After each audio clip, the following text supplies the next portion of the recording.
O tema e a divisa de nossa mensagem desta manhã, nós já dissemos, já repetimos juntos aqui agora há pouco. Temos como tema justamente o tema de nossa campanha de missões estaduais, tema que tem acompanhado os projetos da Convenção Batista de Pernambuco nos últimos anos. Na verdade, a proposta Eu Me Importo, mais do que um tema de uma campanha anual, tem sido o mote, tem sido o lema da nossa convenção nos últimos anos, sendo que a cada ano no trabalho de missões estaduais, uma região do estado tem sido destacada e enfatizada, no caso deste ano, o Agreste. Mas a ideia geral é Eu Me Importo. A divisa recitamos juntos, Lucas 8, a segunda parte do versículo 39, que diz: Então foi ele anunciando por toda a cidade todas as coisas que Jesus lhe tinha feito. Uma das razões pelas quais este lema tem sido adotado e tem sido tão útil para nós, é que, na verdade, se fôssemos usar uma palavra para definir o projeto de Deus para o homem, essa palavra seria amor.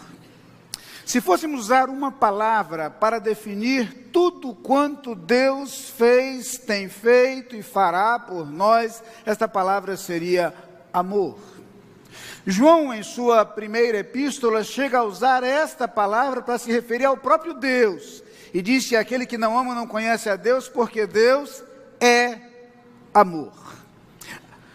O versículo central das Escrituras, João 3,16, é um versículo sobre amor. O centro das Escrituras, o centro da mensagem bíblica, o centro de tudo quanto Deus projeta para o homem é o amor. O que move o coração de Deus em nossa direção é o amor. Quando Paulo escreve aos Filipenses, diz no capítulo 2, versículo 5, tende em vós o mesmo sentimento que houve também em Cristo Jesus, ele se referia justamente ao amor.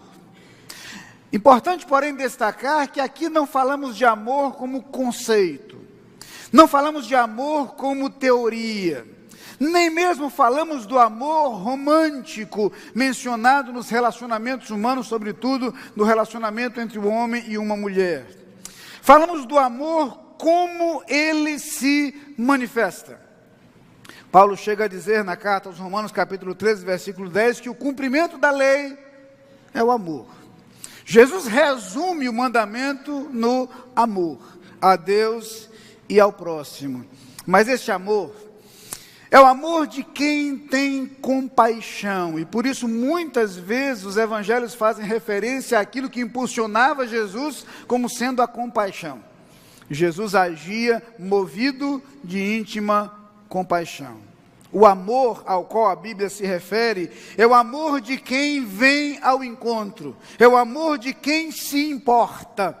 Deus nos ama e Ele prova o seu amor para conosco em que Cristo morreu por nós, sendo nós ainda pecadores. É dessa forma que o amor se manifesta, é dessa forma que o amor se verifica.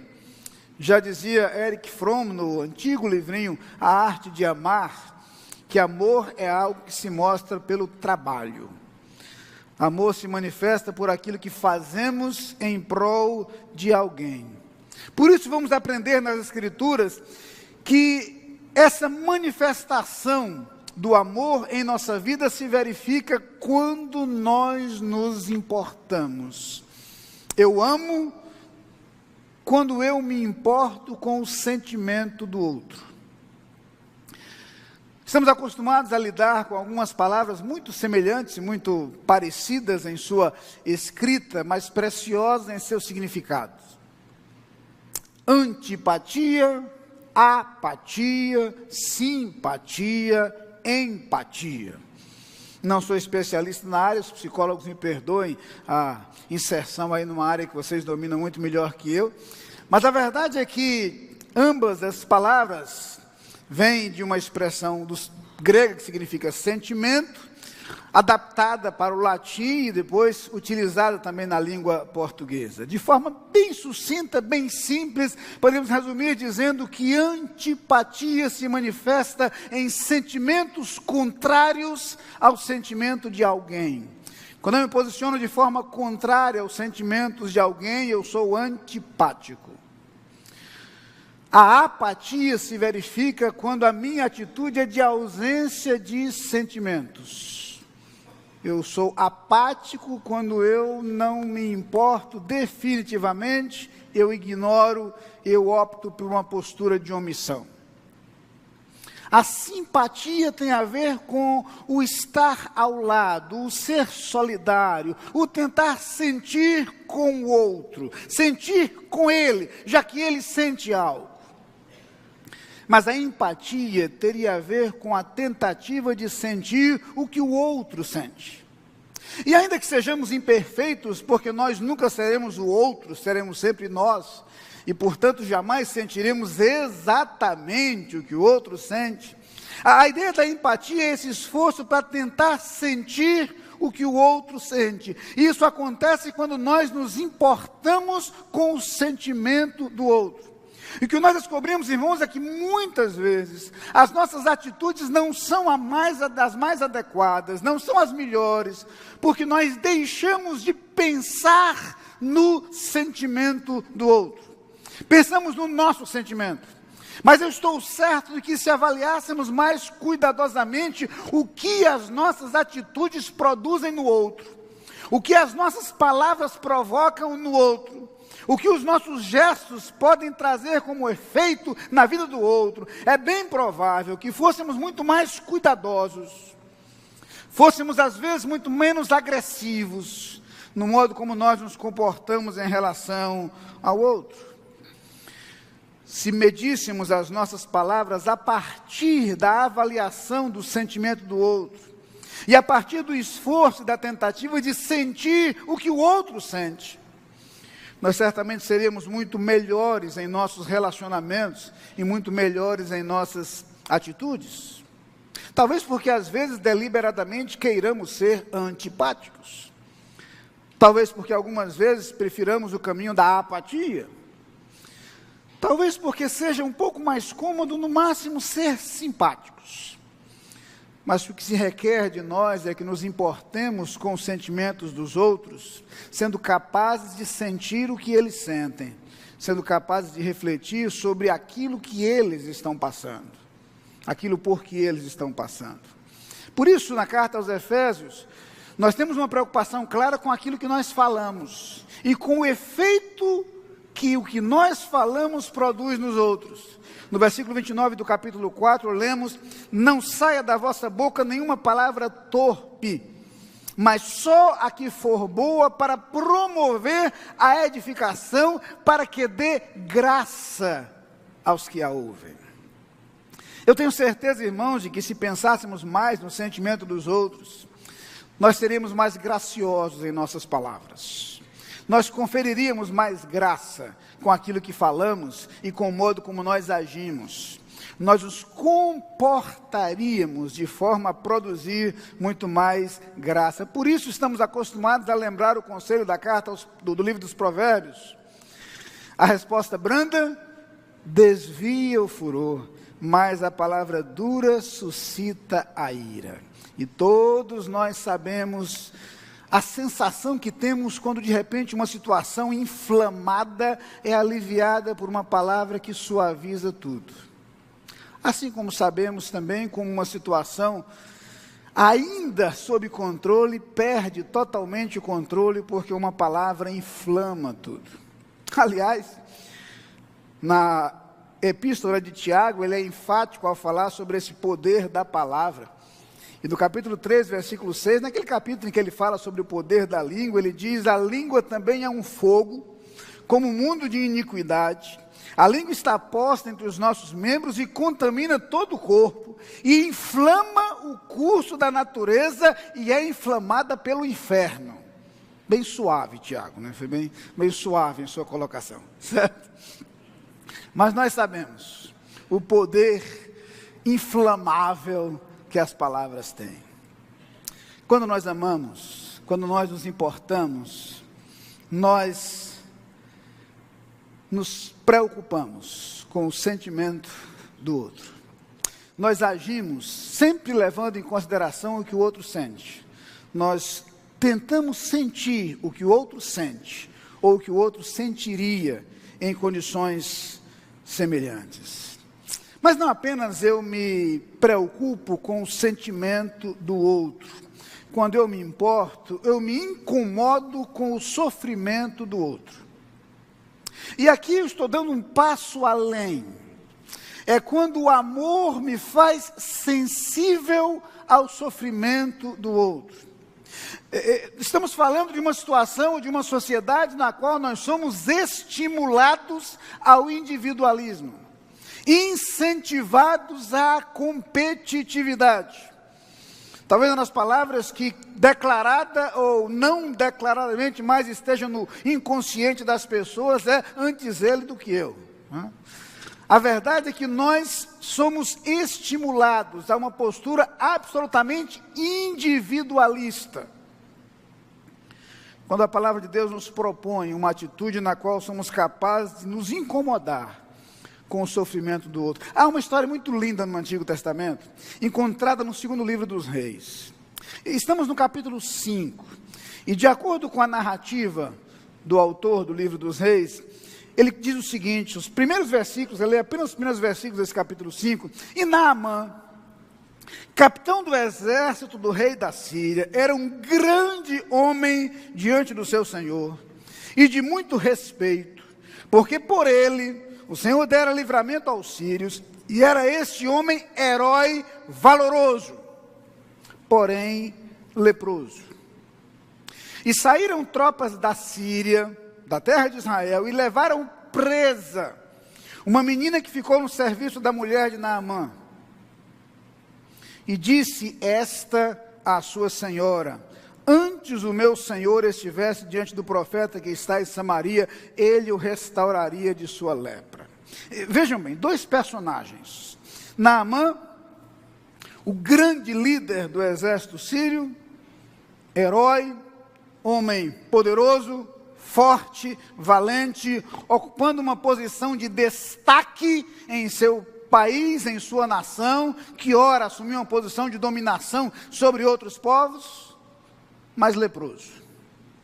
Do outro lado, uma jovem levada escrava, levada cativa, prisioneira justamente levada pelo exército de Naamã, que certamente tinha todas as razões do mundo para nutrir o mais profundo ódio contra aquele povo, contra aquele exército e particularmente contra aquele homem.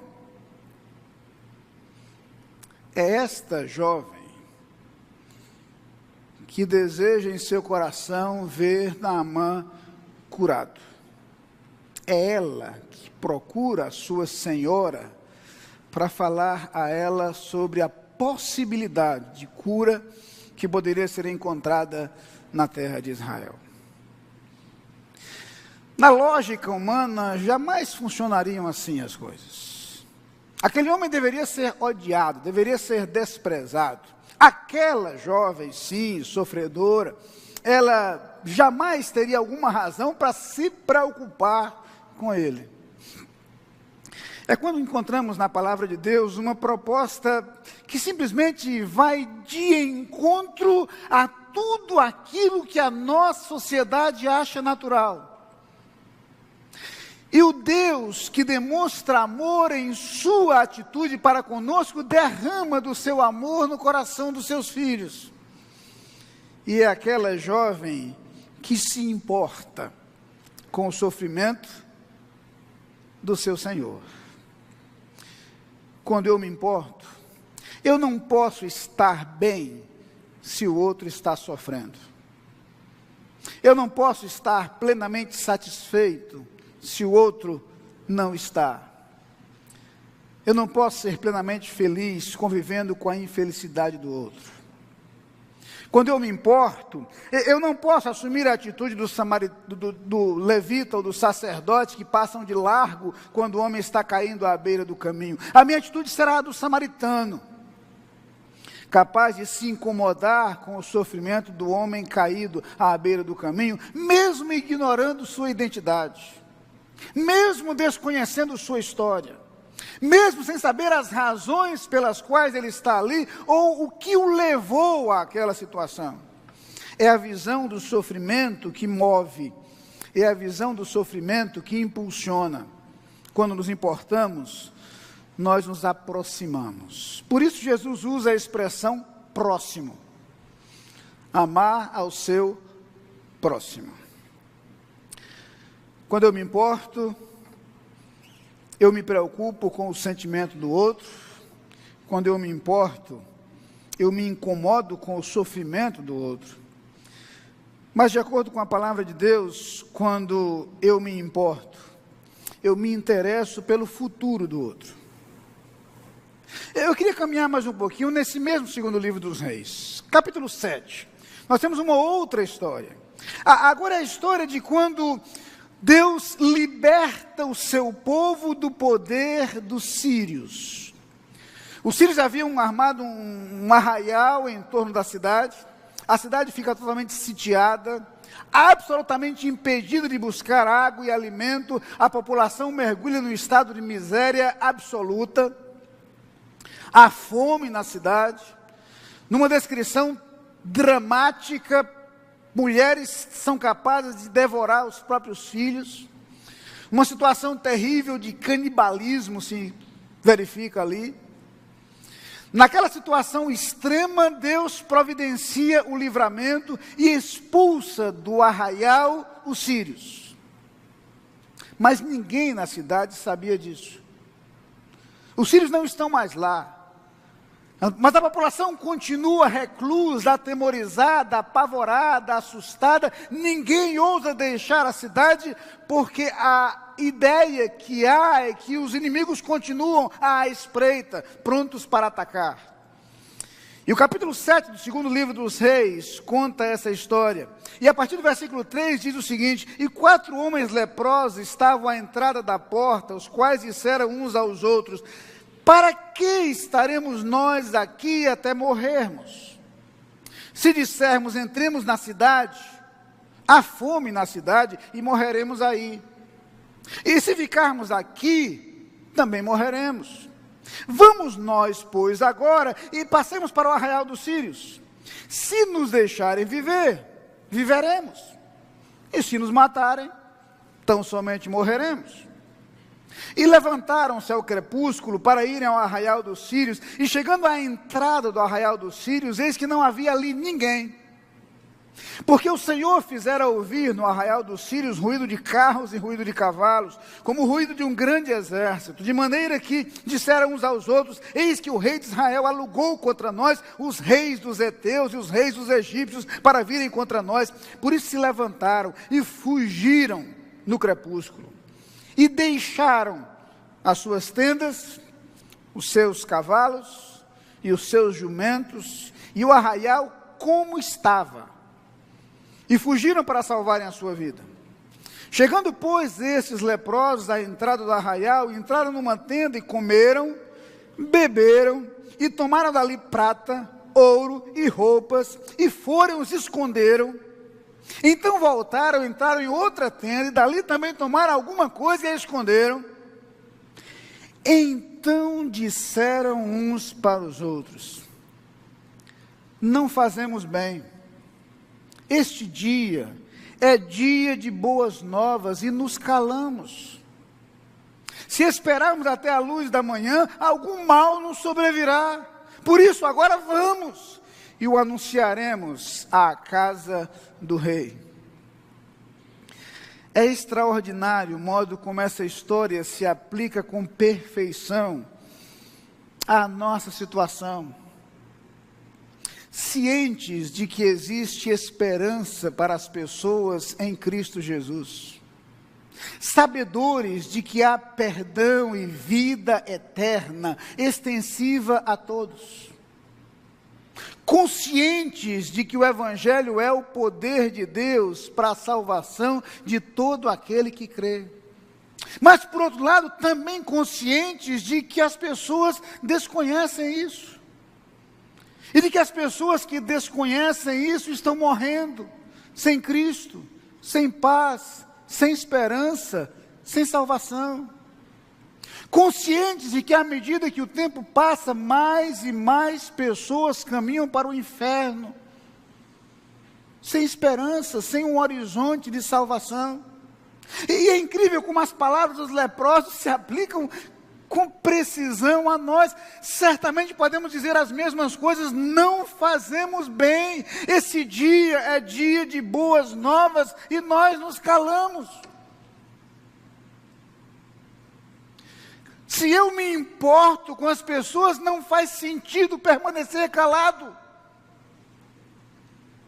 Se eu me importo com as pessoas que convivem comigo, talvez dentro da minha casa, ou na minha vizinhança, ou no meu local de trabalho, ou na minha escola, e eu sei que são perdidos, que não têm esperança, que não têm paz, eu sei que estão indo para o inferno, eu sei que essas pessoas não conhecem a Cristo.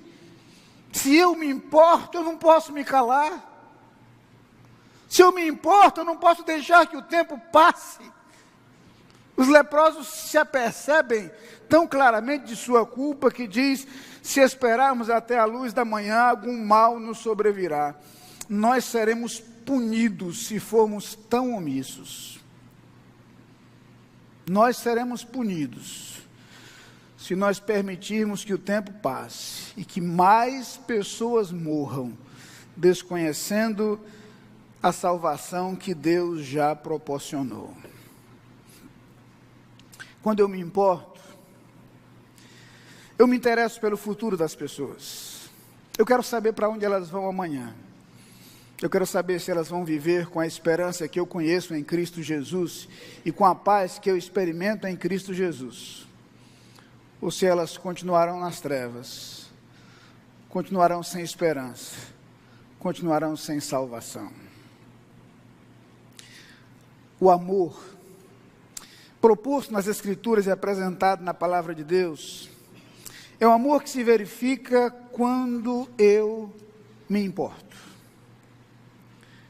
É um amor que se verifica quando eu sou capaz de me preocupar com o sentimento dos outros. Quando eu sou capaz de me incomodar com o sofrimento dos outros. Quando eu sou capaz de me interessar pelo futuro dos outros. Por isso, eu queria que você nesse instante se colocasse diante de Deus e pedisse a Deus que, apesar de nossa tendência natural tão individualista, tão egoísta, que Deus nos tornasse capazes de ver as outras pessoas, que Deus nos tornasse capazes de pensar nas outras pessoas que não conhecem a Cristo, que Deus nos tornasse capazes de nos importar com elas, que isso incomodasse o nosso coração, que isso nos fizesse refletir sobre as pessoas que nós conhecemos, que precisam ouvir falar de Jesus, e que a gente assumisse diante de Deus o compromisso de fazer isso, de levar a mensagem de Cristo para mais alguém. Se você vai falar pessoalmente, pelo telefone, pelo WhatsApp, por e-mail, pelo Face, isso pouco me importa, Deus vai colocar no seu coração, mas você vai mostrar que se importa com as pessoas, e você vai dizer para essas pessoas que o sofrimento delas lhe incomoda, e que a falta de esperança delas lhe preocupa, e por isso você quer que elas também tenham a esperança que você tem, a paz que você tem, e a alegria que você encontrou em Cristo Jesus.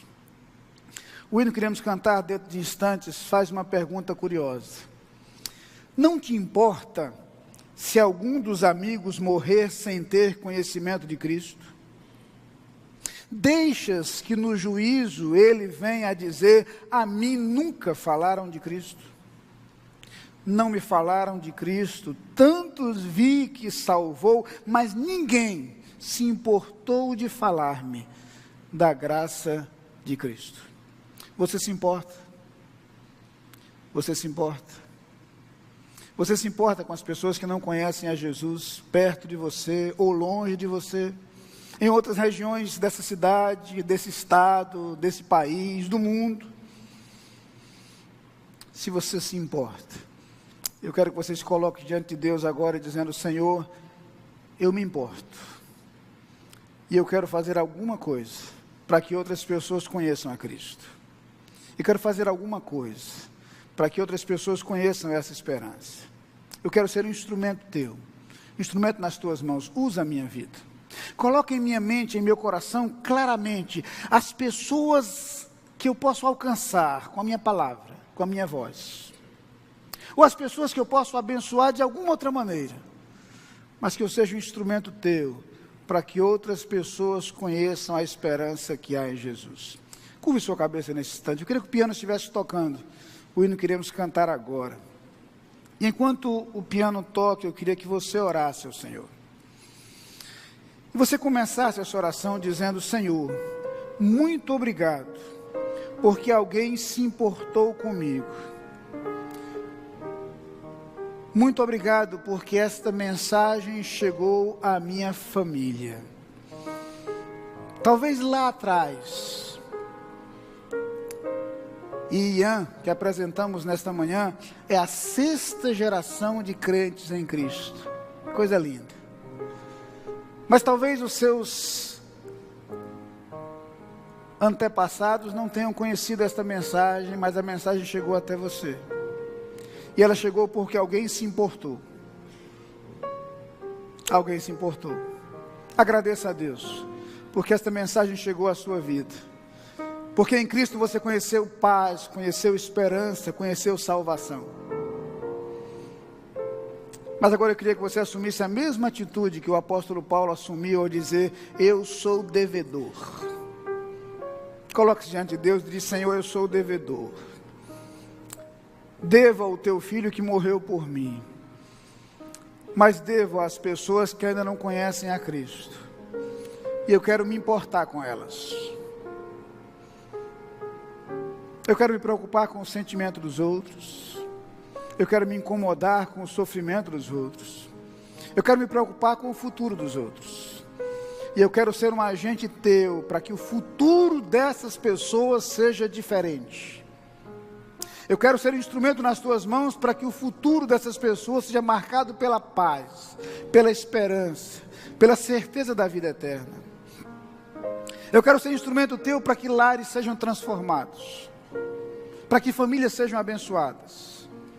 Eu quero ser um instrumento nas tuas mãos para que outras pessoas conheçam a Cristo. Eu não quero, Senhor, que alguém com quem eu convivo e alguém a quem eu conheço um dia ouse dizer que não ouviu falar de Cristo.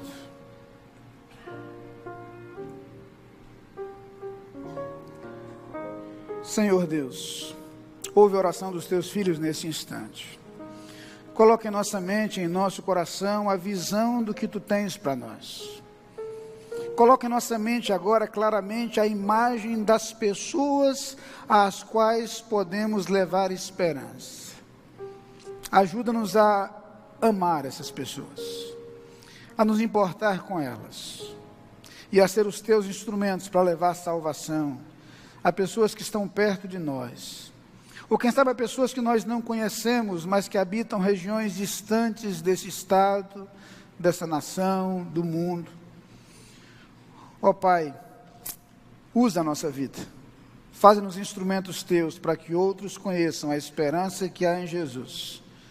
É em seu nome que nós oramos. Amém. Coloque-se de pé nesse instante. De pé nós cantaremos este hino.